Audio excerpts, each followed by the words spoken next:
Spoštovane gledalke in spoštovani gledalci, lepo pozdravljeni. Prepričani smo, da izvajalce pravkar slišane skladbe dobro poznate. So eno največjih in najatraktivnejših društev v Pomurju in svojo glasbeno pot pišejo že skorajda celo stoletje. Vabimo vas torej, da danes prisluhnete glasbi prekmurske godbe Bakovci in pogovoru z njenim predsednikom, gospodom Alešem Horvatom. Gospod Horvat, pozdravljeni. Pozdravljeni. Predsedujete torej godbi z zelo bogato preteklostjo. Tako je, ja. Sama godba je bila ustanovljena leta 1928, v bistvu v okviru takratne gasilske godbe. Ustanovil je gospod Milan Deškovič, ravnatelj in učitelj na osnovni šoli v Bakovcih. No, godba je delovala vse do druge svetovne vojne. Takrat je bilo seveda delovanje prekinjeno. Ponovno pa je začela delovati takoj po drugi svetovni vojni. Vodil je pa Anton Buzeti, kot so ga klicali Anti. On je potem vodil godbo vse do leta 1976, ko je prišel potem novi dirigent in vodja, tudi učitelj, Stjepan Marušič. On je potem v bistvu tudi izboljšal repertoar, v bistvu tudi povečal število članov. Njegovi učenci na primer še danes igrajo v godbi. Večinoma seveda iz Bakovec. On je godbo vodil vse do leta 1997. Leta 1999 je pa potem prišel Željko Ritlop, tudi današnji dirigent. No, takrat se je pa potem začel ta velik vzpon prekmurske godbe Bakovci z promocijo, z delovanjem, seveda z širitvijo zasedbe, tudi inštrumentalne. Godba se je začela ukvarjati predvsem na kakovosti igranja. Takrat smo tudi začeli z tekmovanji. Tekmovalo se je že prej, ampak ne v takšni intenziteti in seveda na takšnem nivoju. Se pravi, ta večja tekmovanja, ki poteka na državni ravni, se pravi tekmovanja godb Slovenije, kjer smo prejeli tudi 2 zlati plaketi. Tudi zlato plaketo na tekmovanju za pokal mesta Ormož. In pa seveda, kar smo pa najbolj ponosni, je pa nagrada za vrhunski dosežek na področju kulture, ki nam je podelila Mestna občina Murska Sobota v okviru 80 let delovanja godbe. Koliko članov pa potem šteje vaša godba sedaj? Točno število je trenutno 65, vključno z dirigentom.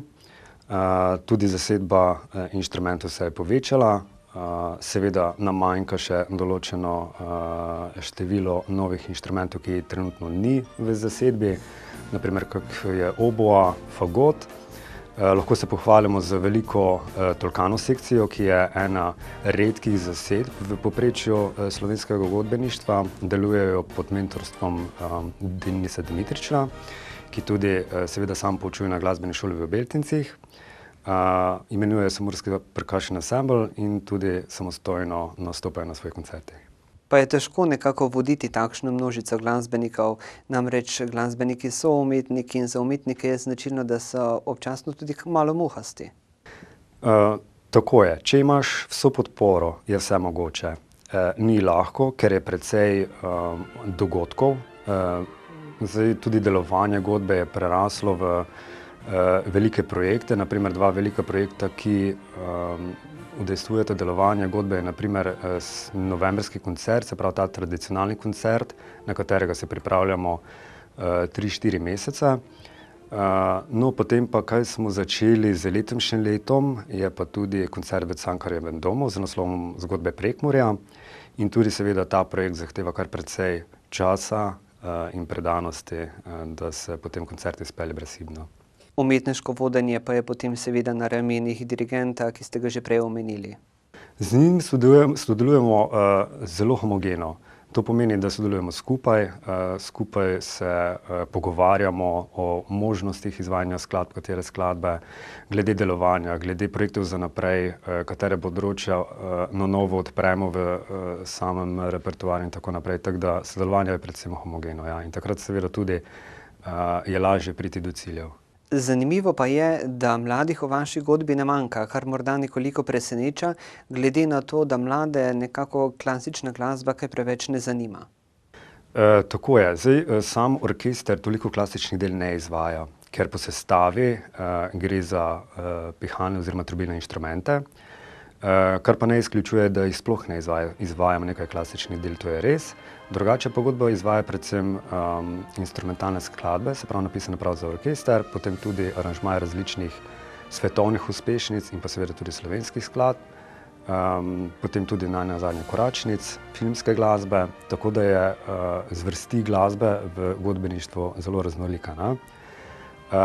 Res je, godba ima zelo mladih članov, oziroma precej število mladih članov, tako da povprečje mislim, da je še vedno po 30 let.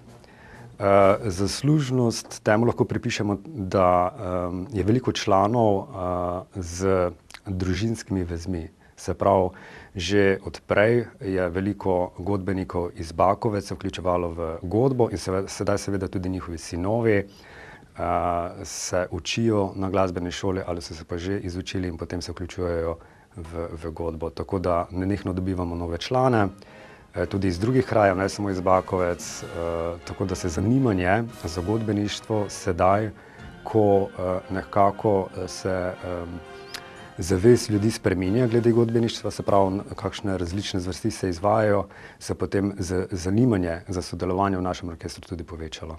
No, vašo glasbo potem lahko poslušamo tudi na kar 2 zgoščenkah. Tako je. Do sedaj imamo 2 zgoščenki. Ta zadnja je bila v bistvu posneta iz naših koncertov, ki smo jih izvajali tukaj v Murski. Prva zgoščenka je pa potem išla v okviru 80. letnice delovanja. Kakšen pa je potem repertoar teh zgoščenk? Morda na kateri prevladujejo tuje ali domače skladbe? Zelo različno. Na obeh zgoščenkah so tako domače oziroma slovenske skladbe, kot tudi seveda tuje. Omenili ste že 80-letnico prekmurske godbe Bakovci. Pri tem praznovanju ne moreva mimo dejstva, da je bila takrat za vašo godbo napisana uvertura. Tako.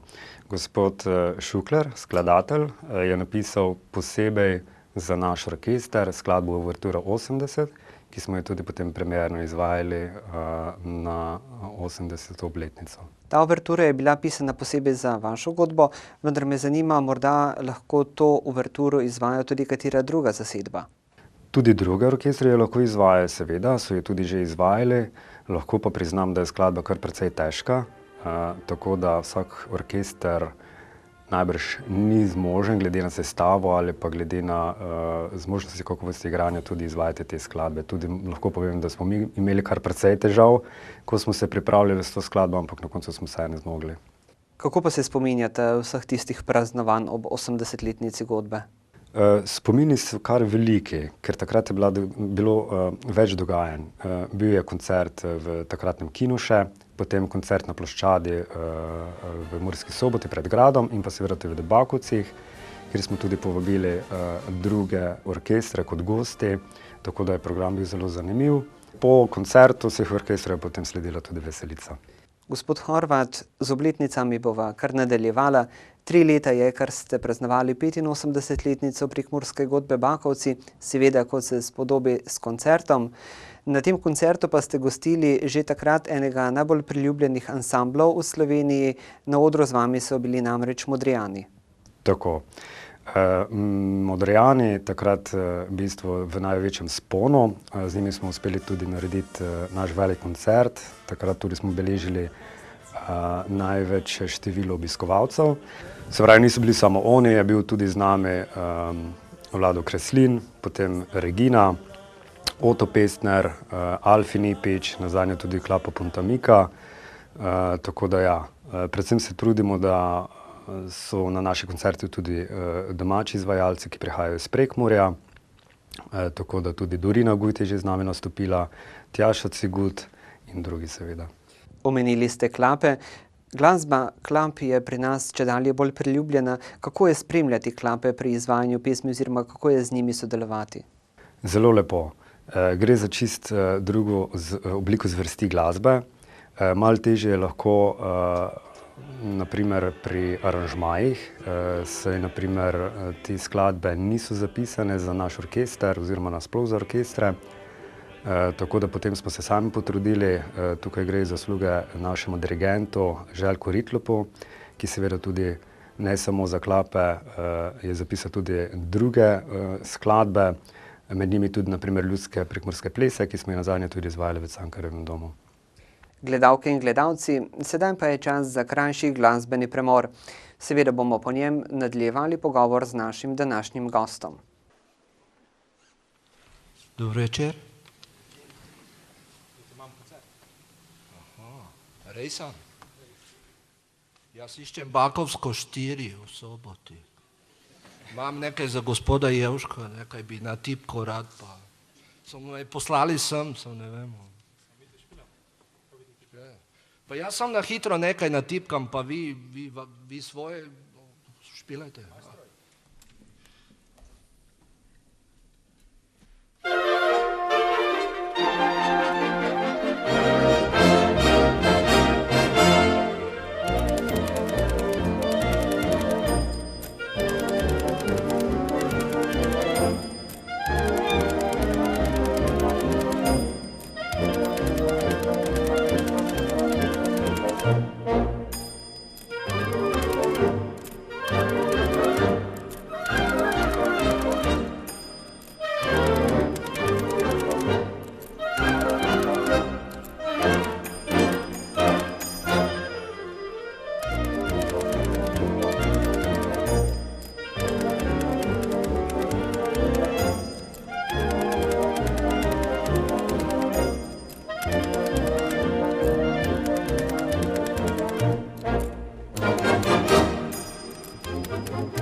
In smo nazaj.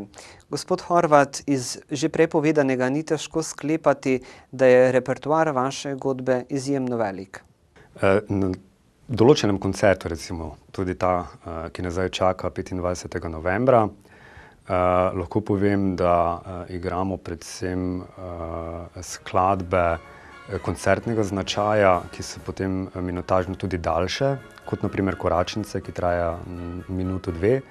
Vsega skupaj pa potem nekje 16 do 20 skladb, se pravi odvisno, kako dolgo trajajo koncert, ne? Oziroma kako dolgo trajajo skladbe, da potem zaključimo koncert v 1 uri in pol oziroma 2 uri.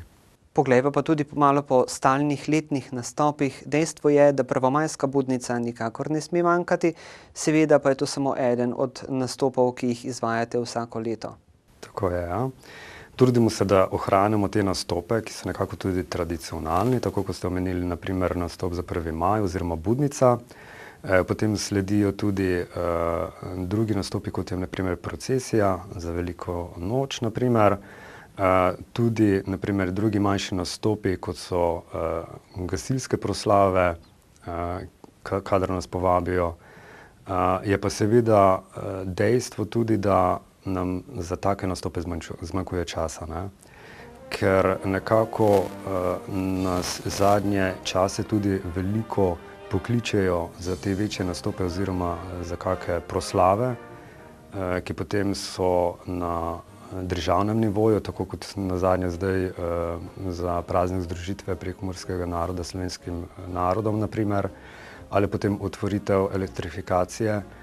Tako da teh nastopov potem je čedalje manj. Predvsem lahko povem, da z tema 2 nastopoma, ki sta se zdaj nekako tudi stabilizirala v naše delovanje, če lahko to povem, Se pravi, ta novembrski koncert in pa potem koncert Cankarjevega doma zahteva ogromno časa, ogromno predanosti, ogromno vaj in potem nekako za take manjše nastope zmanjka časa. Zdaj, na primer, za sam novembrski koncert lahko povem, da tudi pri stalnih vajah, ki potekajo vsak petek, na primer dodajamo še dodatne vaje ob nedeljah, potem tudi uvajamo sekcijske vaje, kar pomeni, da vadijo na primer samo določena sekcija godbe, na primer samo klarinete ali samo trobente, da potem se izpilijo tiste točke v skladbi, ki na primer delajo težave, da se izpili fraziranje, da se izpili na primer tehnika izvajanja skladb in tako naprej. Vsako leto pa se potem odpravite tudi na nastope v tujino. Kje vse ste že bili? Ja, do sedaj smo gostovali že v Avstriji, Nemčiji, na Madžarskem, Slovaškem, zdaj nazadnje tudi v Češkem, potem tudi Srbiji in pa Italiji. Če omenim nazadnje, smo bili v mestu Brno, kjer smo sodelovali na festivalu Babylon Fest in smo ga tudi z našim koncertom zaključili. Predtem smo bili tudi na Hrvaškem, kjer smo v bistvu imeli neke vrste intenzivnih vaj, ni bil toliko nastop. Predtem pa tudi na Slovaškem, kjer je pa bil praznik vina v mestu Košice. Tako da ja, nekako vedno najdemo neko priložnost v določenem mestu v tujini, kjer potem sodelujemo ali na določenem festivalu ali na primer kot samostojni koncert. Napotiva se sedaj v Cankarjev dom k zgodbam Prekmurja. Gospod Horvat, nekako županov ne vidimo peti na odrih, vendar v vašem primeru ni tako. Namreč v Cankarjevem domu se vam je na odru pridružil murskosoboški župan in z vašo godbo zapel. Kako je prišlo do tega sodelovanja? To je pa bilo čisto spontano. Namreč že prej smo se dogovarjali, da bi na primer k našemu novembrskemu koncertu bilo potrebno dodati še en takšni koncert, vendar seveda ne tukaj. No in potem kot ideja je bil Cankarjev dom in seveda v sodelovanju z Mestno občino Mursko Soboto, ki seveda poteka zelo dobro, smo se potem dogovarjali tudi z gospodom županom. On je seveda tudi po duši glasbenik, zelo lepo poje in takrat je bila tudi ideja, zakaj pa ne bi naredili eno presenečenje in potem tako se je seveda vse skupaj lepo poklapalo, ne, se pravi župan Mestne občine Murske Sobote v Ljubljani v Cankarjevem domu skupaj z godbo. Obljubljate torej, da se bodo zgodbe Prekmurja slišale še tudi v bodoče v Ljubljani ali pa morda tudi kje drugod? Zaenkrat ostajamo v Cankarjevem domu. Seveda letos nas, oziroma drugo leto, nas pričakuje komaj drugi koncert, tako da želimo v bistvu tudi v Ljubljani narediti nek tradicionalni koncert pod imenom Zgodbe Prekmurja. Isto tradicionalni koncert, kot je tukaj v novembru, se pravi vsak zadnji petek v novembru v Murski Soboti. No, veliki koncert bo na vrsti tudi letos, 25. novembra. Kaj nam pripravljate? Se pravi, predvsem za obiskovalce, ki nas obiskujejo vsako leto tukaj novembra, pa nas niso mogli obiskati v Ljubljani, bomo pripravili del koncerta iz Cankarjevega doma. Pridružili se nam bodo tudi tamburaška skupina KD Ivan Kavčič iz Ljutomera. Zaplesali bodo tudi plesna šola Zeko in seveda ne bo manjkalo tudi vokalnih gostov, Dorina Gujt, ki je z nami tudi že zapela v Cankarjevem domu in na večjih proslavah, potem Tomi Baron, do zdaj še ga ni bilo, in pa Tjaša Šimunka. Nekaj bo tudi humorja, seveda ne bo manjkalo presenečenja. Drugače pa bo koncert slonil predvsem na prekmurski godbi Bakovci oziroma izvajanju klasičnih del potem različnih aranžmajev svetovnih uspešnic in pa slovenske glasbe. Morda še poveva točen termin in pa kraj koncerta? Tako, se pravi, koncert bo 25. novembra, to je v petek ob 7. uri zvečer na osnovni šoli 1 oziroma športni dvorani osnovne šole 1 v Murski Soboti. Prodajna mesta kart so že znana. Lahko si tudi pogledajo vsi, ki si želijo obiskati naš koncert na naši spletni strani, se pravi www.godba-bakovci.si ali pa tudi na Facebook strani Prekmurske godbe Bakovci. Gospod Horvat, dotakniva se še prihodnosti. Kaj nam poleg koncerta še pripravljate in po čem želite v prihodnje še poseči? Zdaj točno določenega projekta, ki bi ga pripravljali v prihodnje, zaenkrat ni, oziroma se že nekaj pogovarjamo, ampak so šele čisti začetki. Drugače pa je načrt godbe predvsem delati še naprej na večji kakovosti izvajanja skladb, še potem delati na težjem repertoarju in pa seveda širitev naše zasedbe, tudi na inštrumentih, ki nam trenutno manjkajo, naprimer tenor, bariton, rog, pozavna, nimamo oboe oziroma fagota, se pravi, to so potem takšni manjši detajli, ki potem skupaj privedejo do boljših rezultatov. Zaradi teh manjkov, ki jih omenjate, morda tudi iščete nove člane, ki bi se pridružili vaši godbi. Zanima me, katere pogoje morajo izpolnjevati kandidati, da lahko zaigrajo v prekmurski godbi Bakovci? Zdaj tako je. Godba si želi čim kvalitetnejšega igranja, kot skupno, ne. Seveda zdaj predvsem težko je dobiti tistih inštrumentov, kot sem že prej omenil, naprimer fagota, oboe, ki se naprimer na tem področju oziroma v Prekmurju ne pojavljajo, ne. Se pravi, jih enostavno ni, jih je zelo težko dobiti. Predvsem zaželeni so seveda tenoristi oziroma baritonisti, rogisti in pa pozavnisti. Se pravi, to je ta del sekcije, kjer bi bili zelo veseli novih članov. Želimo si vsaj, da končajo nižjo glasbeno šolo, ker takrat potem tudi lahko se vključijo v igranje, se pravi, teh zahtevnejših skladb. Seveda tudi nekaj časa traja, da se član vključi not v ta orkester, da začuti to sinergijo, da potem skupaj lahko z nami zaigra tudi težje skladbe, ne. Gospod Aleš Horvat, hvala za pogovor in uspešno na glasbeni poti tudi v prihodnje. Hvala tudi vam. Spoštovane gledalke in dragi gledalci, vam pa ob koncu samo še hvala, da ste bili tudi tokrat z nami. In če smo z glasbo začeli, bomo z njo tudi končali. Spoštovane in spoštovani, prekmurska godba Bakovci.